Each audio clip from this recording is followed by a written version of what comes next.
السلام علیکم ورحمۃ اللہ وبرکاتہ۔ پہلے آپ کو ایک آڈیو کلپ سناتے ہیں ہم، اس کو آپ سنیے، اس کے بعد میں پھر آپ سے ذرا سی گفتگو کریں گے۔ پہلے آپ اس آڈیو کو سنیے۔ جھارکھنڈ میں میرا بھی رانچی میں رہتے ہیں ہم۔ اچھا پھر لینا ایک بار۔ اچھا پھر کیا؟ وہی بول رہے تھے کہ آندے سے کبھی بولنا مت مہاراجی کے بارے میں، جندے کاٹ دیں گے، بتا دے رہے ہیں تم کو، زیادہ کچھ بولیں گے نہیں۔ اچھا اگر مائی کے لال ہو تو جھارکھنڈ میں ہم بھی رہتے ہیں، تو اگر کہیں پہ ہو تو بولو، ہم آتے ہیں وہیں پہ۔ دیکھا آپ نے آڈیو کلپ میں جو بات کر رہا ہے سامنے سے، وہ نرسنگھا نند پاکھنڈی اور دہشت گرد کا پیدا کیا ہوا گنڈا ہے، کیونکہ اس نے تو گنڈے پیدا کرنے کا ذمہ اٹھا لیا ہے۔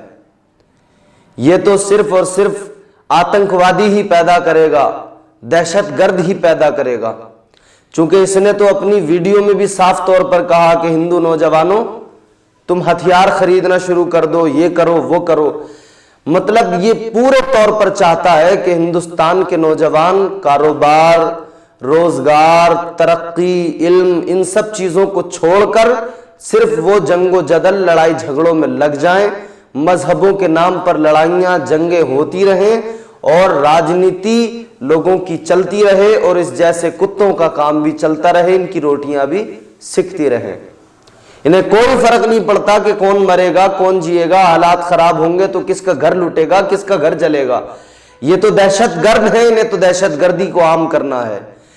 نرسنگھا نند جیسے کتے پر اگر لگام نہیں لگائی نا حکومت نے، تو دیکھنا، میں دعوے سے کہہ رہا ہوں، آنے والے وقت میں یہ ایک کتا، یہ ایک دہشت گرد ہزاروں دہشت گردوں کو پیدا کر دے گا، اور جو ہزاروں دہشت گرد ملک کے نظام کو خراب کریں گے۔ یہ ایک آڈیو میں نے آپ کو سنایا ہے صرف نمونے کے طور پر، ایک کال ریکارڈنگ۔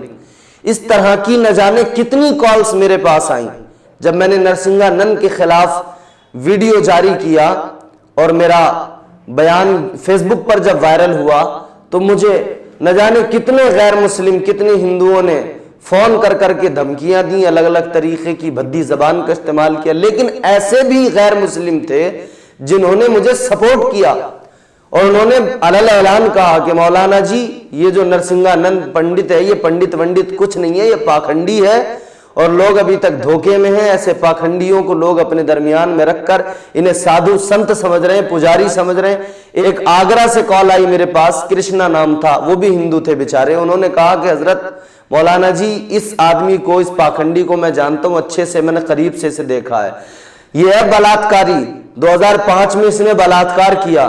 یہ بلاتکاری وہاں مندر میں بیٹھ کر لوگوں کو سکھا رہا ہے اور یہ سمجھا رہا ہے کہ مذہب کیا ہے، دھرم کیا ہے۔ اس نے کہا کہ در حقیقت یہ آدمی ہندو ہی نہیں ہے، اس نے کہا یہ تو کسی دوسرے دھرم سے ہے، بودھ دھرم سے۔ اس نے بتایا کہ یہ بودھ دھرم سے ہے۔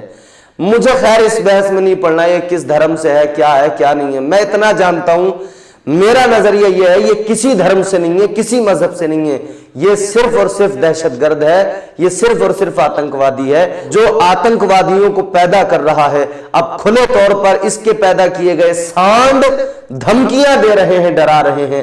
اب میں ہندوستان کی میڈیا سے ایک بات کہنا چاہوں گا۔ امن چوپڑا نے ایک شو کیا زی نیوز پر، تال ٹھوک کے، اس میں اس نے کہا کہ کانپور میں بینر لگے، پوسٹر لگے، گستاخ رسول کی ایک سزا، سرتن سے جدا، سرتن سے جدا۔ اسے بڑا اعتراض ہوا اس پر۔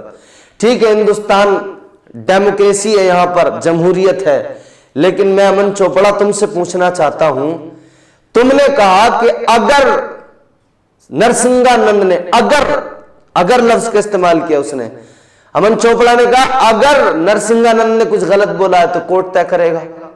تو ہم نے کہا ٹھیک ہے، یہی آپ پہلے بھی کر لیتے، جیسے آپ کی زبان پہ آج تالا لگ گیا کہ آپ بولنے کو تیار نہیں ہیں، آپ کی زبان سے ایک لفظ نہیں نکل رہا نرسنگھا نند کے خلاف، تو آپ جب تانڈو پر تانڈو کر رہے تھے تب تو بہت بول رہے تھے، تب بھی کہہ دیا ہوتا کہ کورٹ طے کرے گا۔ جب منور فاروقی کے ٹاپک پر ڈیبیٹ ہو رہی تھی تب تو خوب بول رہے تھے آپ، تب بھی کہہ دیتے کہ کورٹ طے کرے گا، تب تو آپ نے سب کچھ طے کر دیا تھا۔